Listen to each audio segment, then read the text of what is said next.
It all started in the month of February, many years ago.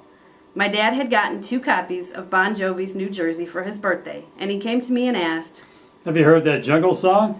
He told me that he was going to exchange one of the cassettes, yes, it was that many years ago, for a copy of Guns N' Roses' Appetite for Destruction. I don't think the poor man ever got to listen to the whole thing. At least, not until I got my own copy. Since then, a good portion of my time and resources have been devoted to Guns N' Roses, not a little to simply defending them. Hey, I gotta use the bathroom. Or should I just go pee in the sink like Slash? It wasn't Slash, it was Izzy. And he must have really had to go.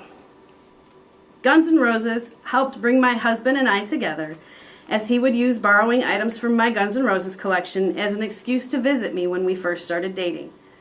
I made a very good friend when I met a woman named Lynn while waiting in line to see some former members of Guns N' Roses perform at a general admission show. We had both shown up many hours before the doors opened to ensure we got right up front. When I finished my master's degree this year, my husband gave me the gift of a Guns N' Roses pinball machine. He was highly amused when it arrived, and I already had an owner's manual for it in my Guns N' Roses collection. At this point in time, I have seen Guns N' Roses or former members of Guns N' Roses in concert no less than 24 times in 2 different countries and 6 different states. When Velvet Revolver performed at Pine Knob on August 27, 2007, they held a meet and greet. I knew I was going to attend the meet and greet and agonized for a while over what I should take with me to be signed. I already had the GNR Rose tattooed on my leg and decided adding Slash, Duff, and Matt's signatures would be fantastic. Boosted by encouragement from my friends Lynn and Kara, I proceeded with this plan. As much as they may have thought I was crazy, they agreed to sign my leg.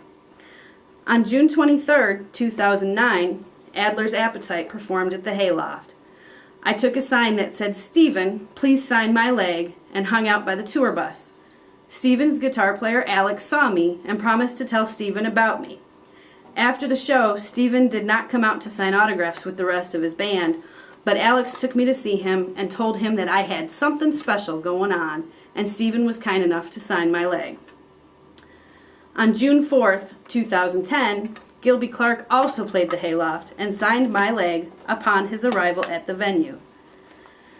On June 19th, 2010, I traveled to the M3 Rock Festival in Baltimore, Maryland, and was lucky enough to meet Dizzy Reed and have him sign my leg.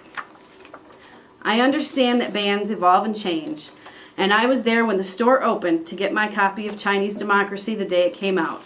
With all of the incredibly talented people Axl has worked with, I had to make a cutoff somewhere. So at this point, there are 2 people who I would love to add on to my leg, Axl Rose and Izzy Stradlin. And that is what my GNR Quest is all about. So follow my quest at my GNR Quest on Twitter, like my GNR Quest on Facebook, email me at mygnrquest@hotmail.com, follow my quest and see more stories about my Guns N' Roses love at mygnrquest.tumblr.com.